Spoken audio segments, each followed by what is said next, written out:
எல்லாருக்கும் வணக்கம். அரட்டை ஸ்குவாட் அசெம்பிள் ஆயிட்டோம். முதலாளி நானு.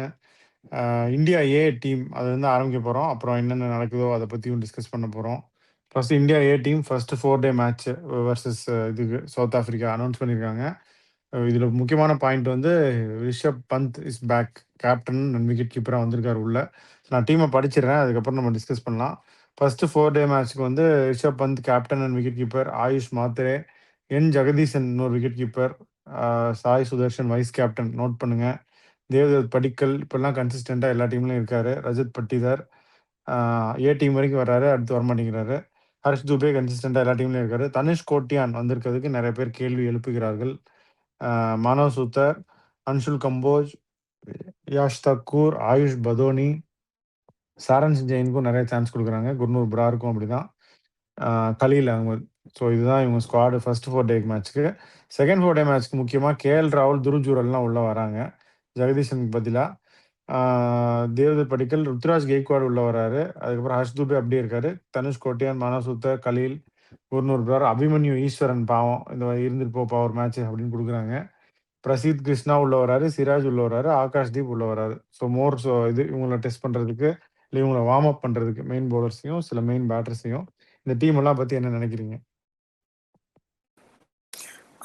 மெயினா என்னன்னா இப்போ பந்தோட ஃபிட்னஸ் இது பண்றதுக்கு ஒரு வாய்ப்பா இது பாக்குறாங்க. ஐ திங்க் அதான் சொல்றாங்களே, ஏதாச்சும் விளையாடினா தான் எடுப்போம், இன்ஜுரிக்கு அப்புறம் திரும்ப வந்துட்டு அது மேஜர் இன்ஜுரிஸ் இருந்துச்சுன்னா உடனே இது பண்ண முடியாதுன்னு சொல்லிட்டு ஐ திங்க் இது ஒரு நல்ல இதுவா இருக்கும். அவர் ஆக்சுவலா ஃபர்ஸ்ட் ரஞ்சி விளையாடுற மாதிரி இருந்துச்சு, பட் ஐ திங்க் விளையாட மாட்டாருன்னு நினைக்கிறேன். ஏன்னா ரஞ்சி முடிச்சு 2 நாள்ல இது ஃபர்ஸ்ட் 4 டே மேட்ச் நடக்குது. அண்ட் கீப்பிங்கும் ஃபுல்லா பண்ண மாட்டாருன்னு நான் நினைக்கிறேன். அதனால தான் அடிஷனல் கீப்பர் பிளேயிங் லெவல்ல இருக்கிற மாதிரி எடுத்திருக்காங்களோன்னு தோணுது. 4 டே மேட்சுக்கு அவர் ஃபிட்டா இருந்தா தான் எடுத்திருப்பாங்க. ஃபிட்னஸ் கிளியர் பண்ணிட்டாரு. இட்ஸ் பீன் இது quite some time. Keeping cover தான் பிரைமரி பண்ணுவார்னு நினைக்கிறேன். ஆனா இதுல இன்னொரு மெயினா நோட் பண்ண வந்து சாய் சுதர்ஷன் வைஸ் கேப்டன். நம்ம வந்து சாய் சுதர்ஷன் ஸ்பாட் இன் டேஞ்சர்னு சொல்லிட்டு இருந்தோம். அவர் வைஸ் கேப்டன்சி கொடுத்துருக்காங்க. வைஸ் கேப்டன்சினா உங்களுக்கு ஸ்பாட் கன்ஃபார்ம்னு ஒரு இடம். அந்த இதுல ஸ்பாட் கன்ஃபார்ம்னா மெயின் டீம்ல வைஸ் கேப்டன்சி தானே கொடுத்தாங்க. அதான் இதுல கன்ஃபார்ம் பண்ணா மெயின் டீம்லயும் ஒரு ஸ்பாட் கன்ஃபார்ம் தான் அர்த்தம். அதாவது மோர் ஆஃப் கான்ஃபிடன்ஸ் பூஸ்டர் அந்த மாதிரி பார்க்கலாம்னு நினைக்கிறேன் நான்.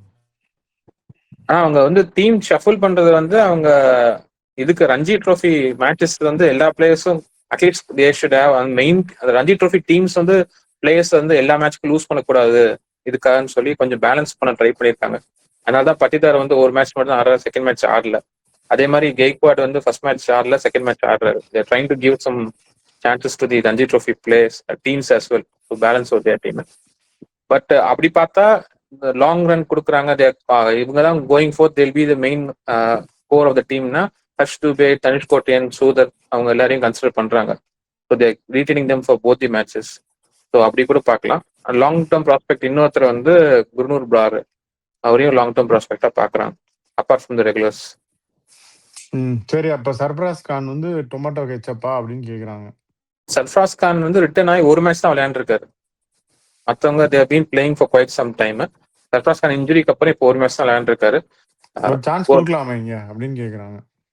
வாஸ்தவமான பேச்சு தான். இன்னொன்னு போடுறாங்க, டீம் நியூஸ் லீக் ஆனதுக்கு அவர் தான் காரணம்னு சொல்லிட்டு ஏதோ அந்த இதுல வந்து அவர் கம்பீர் சொன்ன மாதிரி ஒரு இது போடுறாங்க. அது ஆக்சுவலா உண்மையா ஆனா ரீசனா இருந்துச்சுன்னா அது ஒரு வேலிட் ரீசன் தான். டீம் நியூஸ் லீக் பண்றது வந்து இட்ஸ் நாட் சம்திங் தட்ஸ் என்ன சொல்றது, டீம்ல உள்ள நடக்கிறதுலாம் வெளியே தெரியாம இருக்கிறது வந்து இட்ஸ் பேட் திங். பட் அது உண்மையா தெரியாது. இப்போதைக்கு நம்ம ரூமர்ஸ் தான் தெரியும், நமக்கு தெரியாது. அதனால கூட இருக்கலாம். அது கில்ட்டினா அது இட்ஸ் ஈக்குவலன்ட் டு வந்து ஆன்டி கரப்ஷன் கோட் இன்வெஸ்டிகேஷன் வர அளவுக்கு வரும் அது. ஏன்னா இந்த மாதிரி இதுக்குள்ள தானே they go in with betting and stuff. So I think உள்ள நடக்கிறதெல்லாம் வெளியே அந்த மாதிரி ஏதோ சம்திங் நினைக்கிறேன். இல்லனா பட் கம்பெனி ரகசியத்தெல்லாம் வெளியே சொல்றாரு அப்படிங்கிறாங்க. பாப்போம். இப்ப சாய் கிஷோர் ஃபிட்டா இருந்தாருன்னா he should walk into both these squads. மட்டு ஃபிட்டா இல்லையா அதை சொல்லு. ஃபிட்டு தானே? ஃபிட்டு இல்ல, பட் எதுவும் விளையாடல. இது வரைக்கும் எதுவுமே விளையாடல தமிழ்நாடுக்கு. ரீசெண்டா ஒரு லாஸ்ட் ஒரு ஆல்மோஸ்ட் 1 month எதுவும் விளையாடல. அண்ட் பட் மற்றவங்களும் பெர்ஃபார்ம் பண்ணியிருக்காங்க. He has performed. அதுக்கு முன்னாடி இதுல இருந்தாரு, இப்போ இவங்க யாரும் டிசர்வ்டு இல்லைன்னு சொல்ல முடியாது. மானவ் சுத்தரும் ஹர்ஷ் துபே 2 பேருமே வந்து ரெகுலரா பவுலிங் போட்டு நிறைய மேட்சஸ் 5 விக்கெட் ஆல் 10 விக்கெட் அதெல்லாம் எடுத்திருக்காங்க ரீசெண்டா. So it's not that they don't deserve, but Sai Kishore obviously இன்னும் கொஞ்சம் ஹைட்டு, பட் இவங்க இன்னும் கொஞ்சம் ரன்ஸ் அடிக்கிற மாதிரி தெரியுது. Sai Kishore as a batsman perform பண்றாரு, but high number of runs எடுக்கல அவ்வளோ இந்த அளவுக்கு. இப்ப இருக்க செலக்ஷன் கிரைட்டீரியா பார்த்தா if you back after injury you have to perform in a couple of matches at least before selected. அவர் இன்னும் தமிழ்நாடு போன ரஞ்சி மேட்சும் ஆடல இல்ல அவர். ஸோ இன்னும் is not fit enough for even the Ranji match. So probably அவர் ஒரு மேட்ச் ஆடின பிறகு தான் அகைன் தில் டேக் இட் இன்டு கன்சிடரேஷன். அப்படி கேட்டீங்கன்னா நீங்க இன்னொருத்தர் கேட்கலாம். இன்னொருத்தர் சொல்லுங்க. அப்ப ஷம்மியை பத்தி நீங்களே சொல்லுங்க. ஷம்மிக்கு வந்து அப்போ அவர் நான் 4 ஃபிட்டா இருக்கேன், ரஞ்சி ட்ரோஃபி மேட்ச் 7 விக்கெட் எடுத்துட்டாரு. அப்ப நீங்க நீங்க இந்த சவுத் ஆப்பிரிக்கா சீரீஸ்க்கு எடுக்கல அப்படின்னு ஒரு 5 வருஷம் போட்டோம் குமார் பார்க்கலாம் அப்படின்ட்டாங்களா? அதுக்கு இப்படி சொல்லலாம். இவங்க எல்லாம் வந்து அப்கமிங் பிளேயர்ஸ், உங்களுக்கு சான்ஸ் கொடுத்து பாக்குறோம், நீங்க என்ன பண்ணுவீங்கன்னு எங்களுக்கு தெரியும், நீங்க ஃபிட்டா இருந்தீங்கன்னா டைரக்டா உள்ள வந்துடுறீங்க அப்படின்னு கூட சொல்லலாம். அப்படி பண்ணாங்கன்னா அடிச்சா இல்ல வெற்றி அவங்க அடிச்சு புடிச்சு செம்மையை கொண்டு வந்தாங்க சாம்பியன்ஸ் டிராஃபிக்கு. ஃபிட்டா இல்ல அவர் இந்த அளவுக்குலாம் ஒரு ரன் எல்லாம் கொடுக்கல அவங்க. இதுல ப்ரூவ் பண்ணி அதுல ப்ரூவ் பண்ணி வரணுன்றதெல்லாம் அப்ப மட்டும் ஏன் அந்த ரூல்ஸ் அவருக்கு அப்ளை ஆகல, இப்ப மட்டும் ஏன் அப்ளை ஆகுதுன்றதுதான் கேள்வி. சாம்பியன்ஸ் டிராஃபிக்கு வந்து அவங்க எல்லாம் ஷார்ட்கட்ல தான் கொண்டு வந்தாங்க உள்ள, ஃபாஸ்ட் ட்ராக் பண்ணி தான் உள்ள கொண்டு வந்தாங்க. இப்ப மட்டும் ஏன் நீங்கள் படிப்படியாகத்தான் வர வேண்டும் அப்படிங்கிறீங்க? மேபி அதான் டோர்னமெண்ட்டுக்கு மேபி வேற வழி இல்லைன்னா கூட்டு வந்துக்கலாம். இப்போதைக்கு அவங்க சொன்னது வந்து என்னன்னா we want to build up, என்ன சொல்றது, பேஸ், இது வந்து பேக்கப் நிறைய பேஸ் ஆர்மி அப்படின்னாங்க. கம்பீரோட வார்த்தை ஒரு வந்து 6-8 பேர் இருக்கணும், ஒருத்தர் இன்ஜுரினா ஒருத்தர் வந்துட்டே இருக்கணும், ரொட்டேட் பண்ற மாதிரி அப்படின்னு சொல்லி அதுக்காக சான்ஸ் கொடுக்கலாம். ஒன் திங் வந்து ஷமி வந்து ப்ராப்ளி அவர் கொஞ்சம் ஏஜ் கன்சிடர் பண்றதுனால லாங் டேர்மோட ஷார்ட்டர் டேர்ம் ஃபார்மேட்ஸ் கன்சிடர் பண்ணலாம் அப்படின்னு இருக்காங்க. அவர் ஒரு அதனாலதான் சாம்பியன்ஸ் ட்ரோஃபிக்கு ரஷ் பண்ணிட்டாங்க. பட் இதே இது டெஸ்ட்டுக்கு அவர் டைம் முடிஞ்சுன்னு தான் எனக்கு தோணுது. உங்களை பார்த்தா டெஸ்ட் கன்சிடர் பண்ற மாதிரியே தோணல. அது அகர்க்கிறது சொல்ல மாட்டாரு, கேட்டா போன் எடுத்து என்கிட்ட பேசிக்கோன்னு சொல்லுவாரு. அதனால அவங்களுக்கு தான் தெரியும் என்ன பேசுனாங்க.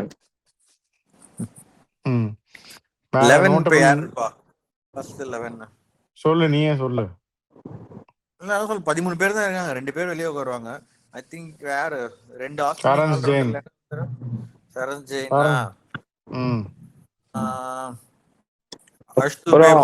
ரெண்டு பேர்ல ஒருத்தர் உட்காருவாங்களா? சரண் ஜெயினும் யாஷ் தக்கூரும் வெளியே உட்காருவாங்க நினைக்கிறேன். ஒரே ஏன்டா கம்போஜ் கலீல் வேற ஆட் பண்ணிருக்காங்கல்ல. ஓகே, கம்போஜ் கலீல் புரார் இருக்காரு. ஓகே. பேரப்பா முதல்ல அந்த ஃபர்ஸ்ட் அனௌன்ஸ் பண்ணது 13 தான் இருந்துச்சு. அதுக்கப்புறம் கலீல் ஆட் பண்ணிருக்காங்க. அப்புறம் ஹர்ஷ் துபே ஸ்பின்னுக்கு இருக்காரு. இல்ல அதான் ஹர்ஷ் துபே இல்ல மானவ் சுத்தர் 2 பேர்ல ஒருத்தர் தான் விடுவாங்க. ஒரே ஸ்கில் செட் 2 பேரும் விடுவாங்களா? அதுல ஒண்ணுதான்டா, அதுல ஒண்ணு பிளஸ் சரண் ஜெயின் வெளியில, யாஷ் தக்கூர் வெளியில நினைக்கிறேன். ஐ திங்க் ஒரு மேட்ச் இவருக்கு ஹர்ஷ் துபேக்கு ஒரு மேட்ச் இவருக்கு கொடுப்பாங்கன்னு நினைக்கிறேன். அதுக்கப்புறம் கேஎல் ராகுலும் சிராஜ், இந்த கேஎல் ராகுலையும் சிராஜையும் என்ன பண்ணாலும் சரி திரும்பி திரும்பி போய் விளையாடுங்க அடுத்தடுத்ததுக்கு அவங்க அனுப்பி வச்சிடுறாங்க.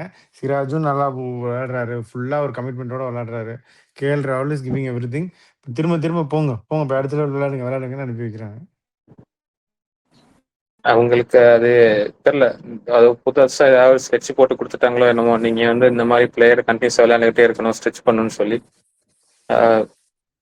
இல்ல ட்ரைங் டு பிரிங் பிரசிடென்ட் இந்த மாதிரி தான் இருக்கணும், ஃப்ரீயா இருந்தா நீங்க டொமஸ்டிக் ஆடியே ஆகணும், நீங்க டொமஸ்டிக் ஆடுறீங்களோ லிஸ்டே மேட்ச் ஆடுறீங்களோ நீங்க வந்து ஆடணும்ன்ற மாதிரி இது கொண்டு வர ட்ரை பண்றாங்களோ என்னமோ. ஐ திங்க் பதோனியும் வெளியே உட்கார வேண்டியதுன்னு நினைக்கிறேன். 15 இருக்குல்ல மொத்தம். இப்ப பதோனிலாம் வெளியே உட்கார முடியாதுடா. பதோனி வெளியே உட்கார வைக்க மாட்டாங்கன்னு நினைக்கிறேன்.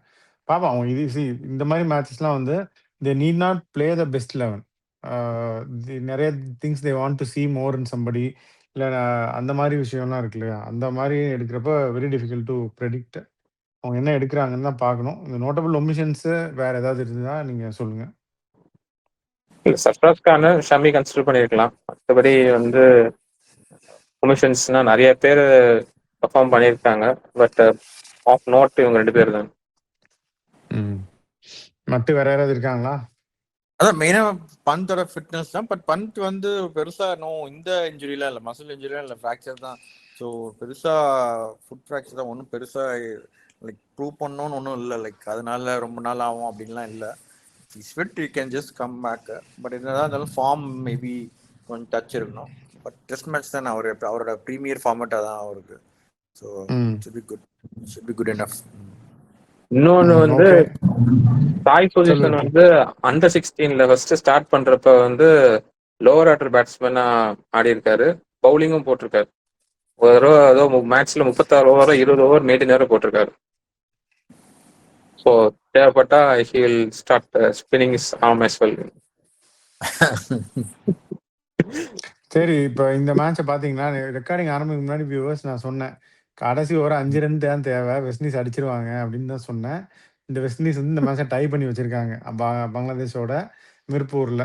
213 for 7 பங்களாதேஷ், இவங்க வந்து 213 for 9. Match tie.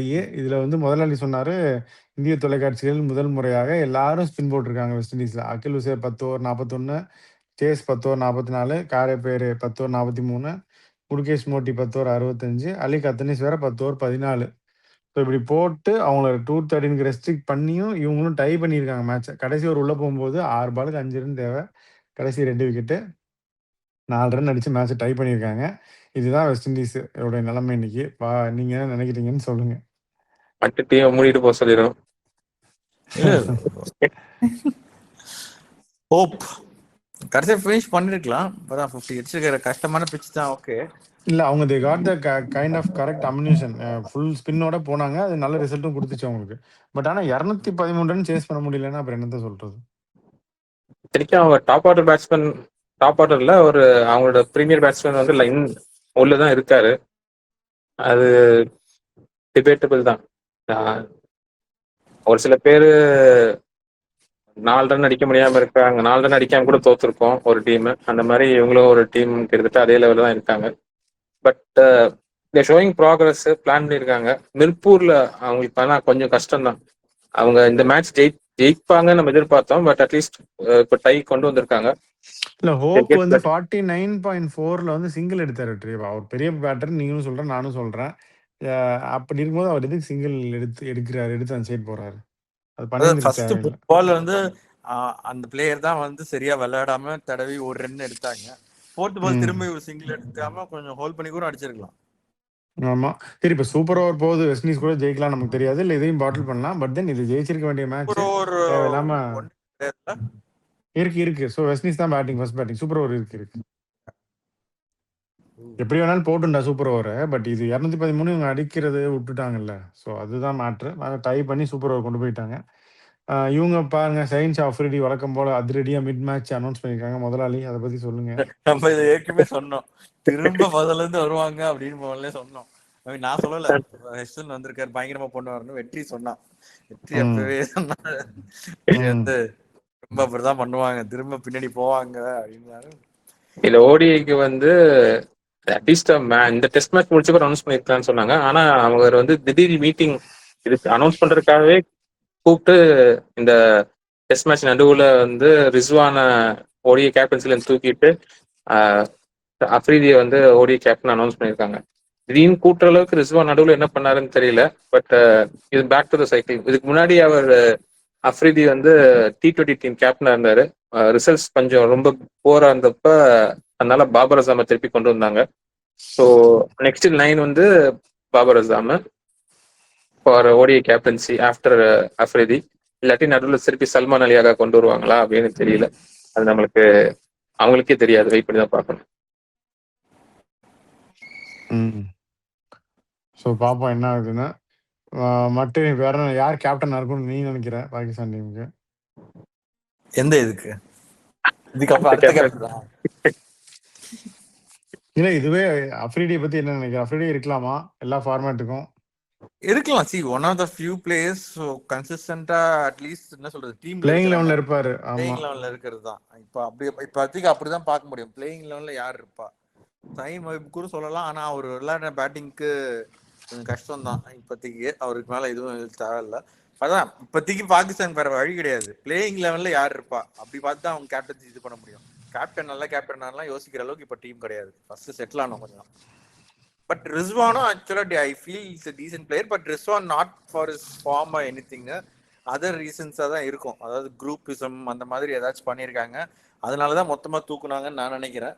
இப்போ அதையும் இது பண்ணிட்டாங்க மோஸ்ட்லி. அதான் இப்போ மேபி இப்போ ஆனால் திரும்ப ஷஹீன் அஃப்ரிடி வர்றதுக்கு அவரை ஃபர்ஸ்ட் இது பண்ணதுக்கு அவங்க ஒரு குரூப் அப்படின்னு பண்ணாங்க.